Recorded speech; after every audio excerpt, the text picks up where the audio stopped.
कैसे हैं आप सभी? आशा करती हूँ आप सभी ठीक ठाक होंगे। तो बच्चों, कक्षा 6 के पाठ नंबर 6 बाल राम कथा के साथ हम पुनः उपस्थित हैं। आप सभी ने फरमाइश की थी कि मैम आप पाठ नंबर 4, 5 और 6 डालिए। तो 4 और 5 हम पहले डाल चुके हैं। अब बारी आई है पाठ 6 जिसका नाम है दंडक वन में 10 वर्ष। अब जब क्या हुआ कि जब राजा राम जो अब पहले राजा बनने वाले थे परंतु वनवासी राम बन चुके हैं, उनके साथ सीता और लक्ष्मण भी 14 वर्ष के वनवास के लिए चले गए थे। परंतु जब भरत उन्हें वापस लेने आया तो उन्होंने मना कर दिया। उन्होंने कहा, मेरे लिए पिता की आज्ञा, पिता का वचन बिल्कुल पत्थर की लकीर है, मैं इसे नहीं मिटा सकता। ये कहते हैं ना, रघुकुल रीत सदा चली आई, प्राण जाए पर वचन न जाए। तो उसी पर उन्होंने चलना अस्वीकार किया और भरत को उल्टे पांव अयोध्या लौटना पड़ा। अब अयोध्या जब भरत अयोध्या लौटे तब क्या हुआ, इस पार्ट में हम आपको उसका परिचय देंगे। भरत अयोध्या लौट चुके थे, नगरवासी भी। सेना धूल उड़ाती हुई वापस आ चुकी थी। कोलाहल थम चुका था क्योंकि भरत अब अयोध्या लौट गए थे, तो जो वहां शोर शराबा मचा था उनको लेने के लिए राम को, वो सब थम चुका था। 2 दिन बाद चित्रकूट की परिचित शांति लौट आई थी, क्योंकि चित्रकूट में सेना आई थी तो धूम बहुत ही शोरगुल हो गया था। परंतु जब वो सेना वापस अयोध्या लौट गई तो अब वहां पर भी शांति छा गई। पक्षियों की चहचहाहट फिर से सुनाई देने लगी। हिरण कुलाचे भरते हुए बाहर निकल रहे थे। अब जैसे जंगल होना चाहिए शांत, वैसा जंगल हो गया था। राम पर्णकुटी के बाहर एक शिलाखंड पर बैठे थे, एकदम अकेले। शिलाखंड का मतलब होता है एक बड़ा सा पत्थर। विचार मग्न, बिल्कुल किसी सोच में डूबे हुए थे, कुछ सोचते हुए। चित्रकूट अयोध्या से केवल 4 दिन की दूरी पर है। अब राम के मन में क्या प्रश्न आया बच्चों? उनके मन में प्रश्न आया कि जो चित्रकूट है वो अयोध्या से सिर्फ 4 दिन की दूरी पर है। अब लोग बार बार वहां आते रहेंगे राम से मिलने के लिए, अपने जो राजसी कार्यकाज में उनके लिए, उनसे सलाह मांगने के लिए। तो राम को ना लगा कि यह अब राजकाज में हस्तक्षेप, इंटरफेरेंस हो जाएगी, क्योंकि राम पूरी तरह से 14 वर्ष के लिए अयोध्या को त्याग गए थे। उनका जो भी राज्य का काम, सब कुछ, वो हर तरह का वैभव ऐश्वर्य सब त्याग गए थे। तो उनको वो उचित नहीं लगा कि अभी भी वो अयोध्या से जुड़े रहे किसी न किसी भी तरह से। तो उन्हें लगा कि चित्रकूट बहुत सुंदर है, शांत है, पर राम वहां से दूर चले जाना चाहते थे। एक प्रश्न आ सकता है कि राम चित्रकूट से दूर क्यों चले जाना चाह सकते थे? तो वो इसीलिए चले जाना चाहते थे क्योंकि वहां बार बार अयोध्या वासियों का आना जाना लगा रहता था और राम को ये हस्तक्षेप जो राजकीय कामकाज में पसंद नहीं था। तो उन्होंने उन्होंने मन बना लिया कि वो चित्रकूट को छोड़कर आगे निकल जाएंगे। इसका एक कारण और था, वहां रहकर तपस्या करने वाले ऋषि मुनियों का निर्णय। राम लक्ष्मण ने उस वन के सारे राक्षसों को मार दिया था। अपने पराक्रम के बल पर उन्होंने सबको हरा दिया था। तो अब तपस्या करने में कोई किसी तरह का विघ्न नहीं था। लेकिन मुनिवर वन छोड़ना नहीं चाहते थे। वो कुछ समय के लिए वो चाहते थे कि अब उसको वन को छोड़ दे, लेकिन कुछ राक्षसी मायावी थे, इसलिए वो कहते थे अब इस वन को छोड़ देते हैं। जब तब आध वक्ते थे वो राक्षस, तो और यज्ञ में बाधा डालते थे। तो तीनों वनवासी मुनि आत्री से विदा लेकर चल पड़े दंडक वन की ओर। अब यहाँ पर कहानी शुरू हुई दंडक वन की। ठीक है, चित्रकूट छोड़ दिया। दंड कारण्य घना था। दंड कारण्य 2 शब्दों से मिलकर बना है, दंड प्लस आरण्य। दंड उनका वन का नाम है और अरण्य वन को कहा जाता है। पशु पक्षी और वनस्पतियों से परिपूर्ण, वहां पे बहुत सारे पशु पक्षी थे और वनस्पति पेड़ पौधे थे, है ना। तो इस वन में अनेक तपस्वियों के आश्रम भी थे। लेकिन राक्षस भी कम नहीं थे। कहते ना, जहाँ ऋषि मुनियों का वास था, जहाँ अच्छाई होती है वहां बुराई भी अपने आप पैर पसारी लेती है। तो वे ऋषि मुनियों को कष्ट देते थे, अनुष्ठान में विघ्न डालते थे। यह देखकर जो राम थे, वो मुनिगण, जब राम वहां पर आए तो उनको मुनिगण वहां देखकर खुश हो गए कि अब उनसे राक्षसों का छुटकारा हो जाएगा। तो मुनियों ने राम का स्वागत करते हुए कहा, आप इन दुष्ट मायावी राक्षसों का खात्मा कर दीजिए और हमारी रक्षा कीजिए, आश्रम को अपवित्र होने से बचाए। लेकिन सीता दैत्यों के संहार से कुछ खुश नहीं थी। वो उनकी सोच कुछ दूसरी थी। उनकी सोच क्या थी बच्चों? उनकी सोच ये थी कि राम बेवजह, बिना कारण राक्षसों को क्यों मार रहे हैं। तो सीता के मन में यह प्रश्न आया कि राम, आप बिना कारणवश, जबकि राक्षसों ने हमें कोई नुकसान नहीं पहुंचाया है, तो आप बेवजह बिना कारण उन राक्षसों को क्यों मारे जा रहे हैं? तो राम इस पर राम अकारण राक्षसों का वध ना करे, सीता यह चाहती थी। उन्हें ना मारे जिन्होंने हमें कोई नुकसान नहीं पहुंचाया है। राम ने उन्हें समझाया, सीते, राक्षसों का विनाशी उचित है, वे मायावी हैं, मुनियों को कष्ट पहुंचाते हैं, इसलिए ऐसे ऋषियों की रक्षा की प्रतिज्ञा मैंने ही ली है। तो उन्होंने बताया कि मैं ऋषि मुनियों की रक्षा करने के लिए यहाँ पर उपस्थित हूँ और ये राक्षसों का विनाश मेरे हाथ ही होगा। राम, लक्ष्मण और सीता दंडकारण्य में 10 वर्ष तक रहे।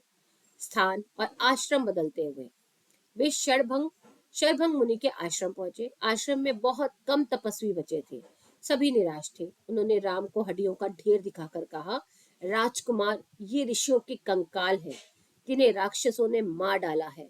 अब यहाँ रहना संभव नहीं है।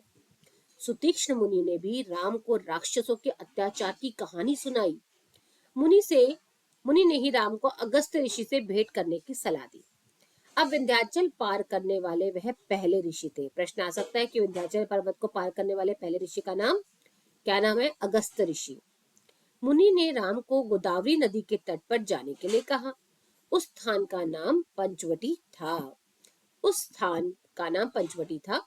वनवास का शेष समय दोनों राजकुमार और सीता ने वहीं बिताया। आप मुझे बताइए, वनवास में अब उन्होंने कितना समय पंचवटी में बिताया? ठीक है बच्चों, कमेंट बॉक्स में अपने प्रश्न का उत्तर, मेरे प्रश्न का उत्तर जरूर दीजिएगा, तभी मैं समझूंगी आपने वीडियो पूरी देखी है। तो पंचवटी के मार्ग में राम को एक विशाल काय गिद्ध मिला, जटायु। कुछ याद आया? जटायु के नाम से, बिल्कुल, बहुत बड़ा गिद्ध, एक बहुत बड़ा वल्चर। सीता उसका स्वरूप देखकर डर गई। सीता को लगा, इतना बड़ा पशु पक्षी तो मैंने कभी नहीं देखा, ये कहाँ से आ गया? तो लक्ष्मण ने उसे मायावी राक्षस माना। लक्ष्मण ने सोचा ये तो कोई राक्षस ही होगा जो रूप बदल कर आया है।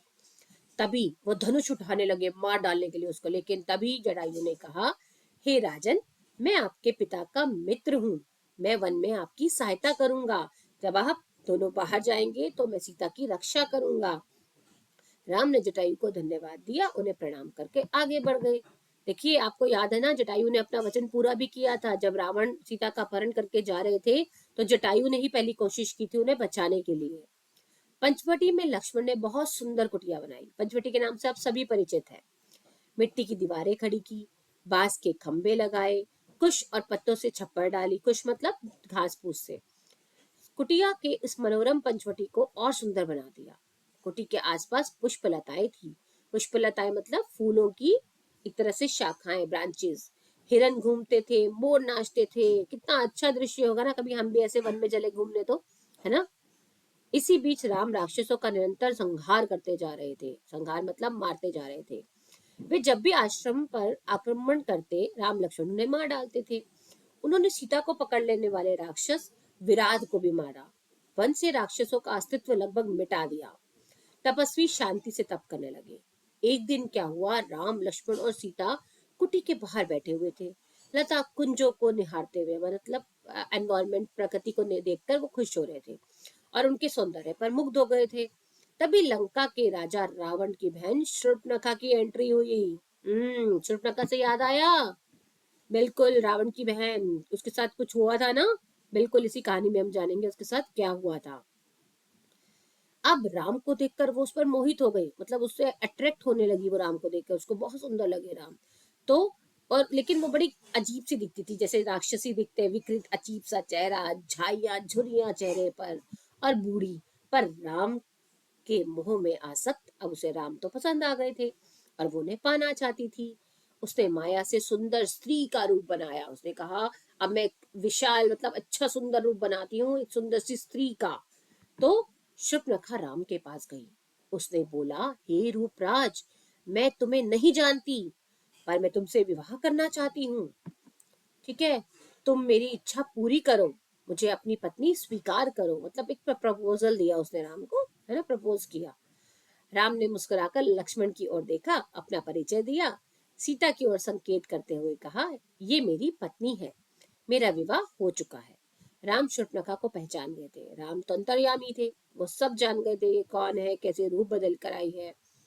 पर फिर भी उन्होंने उसका परिचय पूछा। उन्होंने कहा, देवी तुम कौन हो? शूर्पणखा ने झूठ बोल दिया, सच सच बताया कि वह रावण की बहन है और कुंभकर्ण की बहन है और अविवाहित है। मतलब उसने सच सच नहीं, झूठ नहीं बोला, उसने सच सच बताया कि उसने, मतलब कि राम को पाने के मोह में भी वो झूठ नहीं बोली। उसने बिल्कुल सच बोला कि वो रावण की बहन है, कुंभकर्ण की बहन है और वो अविवाहिता है। तो राम के मना करने के बाद लक्ष्मण के पास गई। लक्ष्मण ने कहा मेरे पास आने से तुम्हें कुछ नहीं मिलेगा, मैं तो राम का दास हूँ, अगर मुझसे विवाह करोगी तो तुम भी राम की दासी बन जाओगी, है ना। तो उसने कहा क्यों दास के पास आ रही हो, जाओ राजा राम के पास। उन्होंने फिर भेज दिया। एक तरह से दोनों भाई खेलने लग गए शूर्पणखा से, वो उसके पास भेज रहा, वो उसके पास भेज रहा। तो शूर्पणखा इरिटेट हो गई थी, उससे बहुत ही खिंच गई थी वो चीज से। तो क्रोध में आकर उसने सीता पर झपट्टा मार दिया और कहा कि अगर यही नहीं रहेगी तो तुम मुझसे विवाह करोगी ना। तो इस पर आ गया लक्ष्मण को बहुत तेज गुस्सा। कहते हैं ना लक्ष्मण की नाक के ऊपर गुस्सा बैठा रहता था, बहुत ही शॉर्ट टेम्पर थे जो हमारे लक्ष्मण थे। तो उन्होंने अपनी निकाली, अपनी तलवार खींची और उसके शूर्पणखा के नाक कान सब काट दिया। और खून से लथपथ होती शूर्पणखा रोती बिलखती हुई वहां से भाग गई। कहाँ? अपने भाई खर और दूषण के पास। वे उसके सौतेले भाई थे और उसी वन में रहते थे। अब शूर्पणखा की दशा देखकर खर और दूषण को भी क्रोध आ गया। उन्होंने तत्काल 14 राक्षस भेजे। शूर्पणखा उनके साथ गई। राम जानते थे कि राक्षस बदला लेने तो तत्काल आएंगे ही आएंगे, तो वो तैयार थे। सीता को उन्होंने सुरक्षित स्थान पर ऑलरेडी भेज दिया था। तो लक्ष्मण भी साथ में थे।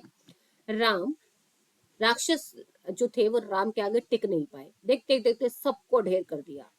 शूर्पणखा ने एक पेड़ के पीछे से खड़े होकर सारा दृश्य देखा। राम के पराक्रम से वह चकित थी। उसका जो अट्रैक्शन था, मोह था, वो अब और भी बढ़ गया था। साथ ही उसका क्रोध भी बढ़ गया था कि उसने सारे राक्षसों को मार दिया, मेरे साथ भी ऐसा किया। और वह फुफकारती हुई एक तरह से और गुस्से में, मतलब बहुत ज्यादा गुस्से में, फिर खरदूषण के पास पहुंची। इस बार खरदूषण राक्षसों की पूरी सेना लेकर चले, लेकिन परिणाम क्या होना था, बिल्कुल जो सही सोच रहे हैं आप। खर ने देखा कि आसमान काला पड़ गया है, घोड़े स्वयं धरती पर गिरकर मर गए हैं और आकाश में गिद्ध मंडराने लगे हैं। ये अमंगल के संकेत है। पर फिर भी वो रुका नहीं। उसे एक आभास हो गया था कि अब वो गया, अब राम के हाथों ही उसका बिल्कुल उसकी जान जाएगी। तो अब क्या युद्ध चला, घमासान युद्ध हुआ, लेकिन अंतिम में विजय किसकी हुई? यस, जय श्री राम, राम जी की। खरदूषण अपनी सेना सहित धराशायी हो गए। कुछ पिछलंगू राक्षस बच गए और जान बचाकर वहां से भागने लगे। भागने वाले में एक राक्षस का नाम अकंपन था। अब वह सीधे रावण के पास गया। लंकापति को अपना वहां का पूरा विवरण सुनाया कि क्या क्या शूर्पणखा के साथ हुआ, क्या क्या खरदूषण के साथ हुआ, सेना के साथ क्या क्या हुआ, पूरा का पूरा ब्यौरा दिया। अकंपन ने कहा राम कुशल योद्धा है, उनके पास बहुत सी सारी शक्तियां हैं, उन्हें कोई नहीं मार सकता। इसका एक ही उपाय है, सीता का अपहरण। अब अकंपन ने जो था उसने रावण को भड़काना शुरू किया कि सीता को उठा लो तो अपने आप राम टूट जाएंगे। ठीक है, लेकिन रावण सीता हरण के लिए एक बार तो तैयार हो गया, महल में से चला। रास्ते में उसकी भेंट मारीच से हुई। अब मारीच ने उसको समझाया कि मारीच कौन था? मारीच ताड़का के पुत्र थे। ताड़का का वध राम ने ही पहले कर दिया था।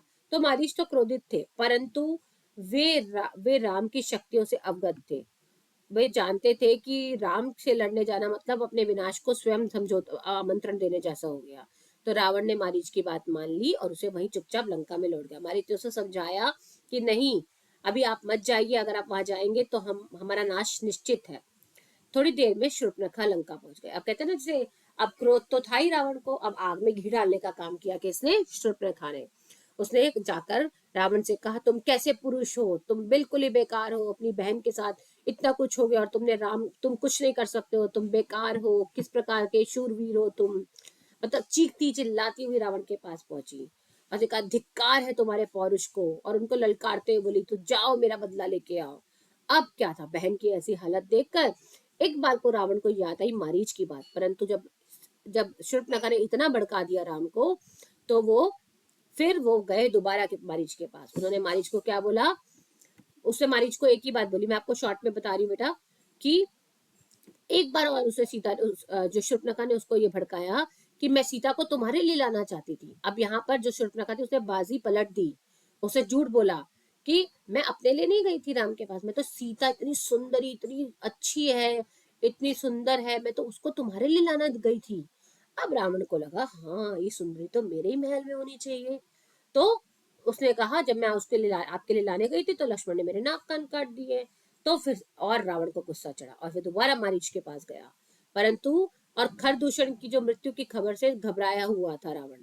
रावण ने मारीच से फिर मदद मांगी। तो इस बार मारीच ने रावण से कहा कि मत जाइए। फिर भी रावण ने कहा देखो, अगर तुम मेरे साथ चलते हो तो मैं तुम्हें छोड़ दूंगा, तुम्हें लगता है ना कि तुम राम हमें मार देंगे, तो राम तो तुम्हें बाद में मारेंगे, पहले मैं ही तुम्हें यहीं मार दूंगा अगर तुम मेरे साथ नहीं गए तो मारीच इस बात से और डर गया। और उसने देखा कि ये तो रावण मुझे अभी मार देगा, इससे मरने से अच्छा है तो मैं राम के हाथों मरूं। मारीच को पता था कि अगर वो दोबारा राम के सामने जाने पड़ेगा तो वह मारा जाएगा, राम उसे नहीं छोड़ेंगे। रावण मारीच के मन की बात भाप गया था। उसने क्रोध में भरकर कहा, वहां जाने पर हो सकता है राम तुम्हें मार डाले, लेकिन ना जाने पर मेरे हाथों तुम्हारी मौत अभी निश्चित है। तो विवश होकर मारीच को रावण का आदेश मानना पड़ा। रथ पर बैठ के रावण और मारीच पंचवटी पहुंच गए। कुटी के निकट आकर मायावी मारीच ने एक सोने के हिरन के रूप में अपना अपना भेष बदल लिया। कुटी के आसपास घूमने लगा और रावण एक पेड़ के पीछे छुपा हुआ सब कुछ देख रहा था, एक तपस्वी के रूप में।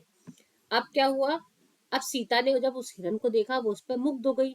उसने वन में इतना सुंदर हिरन कभी देखा ही नहीं था, बिल्कुल सोने जैसा, गुड़ जैसा। तो उसने कहा कि राम मुझे वो हिरन चाहिए, लेकिन राम को उस पे पहले ही संदेह हो चुका था हिरन पर। उसने पता था कि ये किसी मायावी की चाल ही है। तो लक्ष्मण बड़े भाई के बात से सहमत थे। उसने कहा नहीं भाई, भाभी ऐसा कुछ नहीं है, ये मायावी राक्षसों की चाल है। पर सीता जिद पर अड़ गई। उसने कहा मुझे तो ये हिरन चाहिए। और सीता ने आज तक वनवास करते हुए राम से कभी कुछ नहीं मांगा था, तो राम को लगा कि मुझे इसकी इच्छा ये पूरी करनी चाहिए। तो कुटी से निकलते समय राम ने लक्ष्मण को यह बुलाया और कहा कि आप सीता का ध्यान रखिएगा, रक्षा कीजिएगा, मेरे लौटने तक यहीं रहिएगा, इन्हें अकेला मत छोड़िएगा। तो लक्ष्मण ने सिर झुकाकर उनकी आज्ञा का पालन किया। सीता कुटी में ही रही और धनुष उठाकर लक्ष्मण वहां पर उनकी रक्षा के लिए खड़े रहे। अब क्या हुआ बच्चों, इस पार्ट में तो यहीं तक है, परंतु आप सबको पता है इसके बाद क्या हुआ। इसके बाद रावण भेष बदलकर तपस्वी के रूप में वहीं खड़ा था, और जैसे ही लक्ष्मण भी सीता की रक्षा के लिए वहीं खड़ा था, तो जैसे ही राम भागे हिरन के पीछे, तो हिरन उनको काफी दूर तक भगा भगा कर ले गया। लेकिन अब राम समझ गए थे कि इसको पकड़ना तो असंभव है, अब इस पे तीर चलाना ही पड़ेगा। तो जैसे ही रावण ने अपना धनुष बाण उठाया और निशाना साधा, तो वो जो हिरन था वो मर गया। लेकिन उसने मरते मरते और चालाकी करी। कौन था वो, मारीच था। उसने एक चालाकी ये की, उसने मरते मरते राम की आवाज में ही चिल्लाया, हे सीते, हा लक्ष्मण।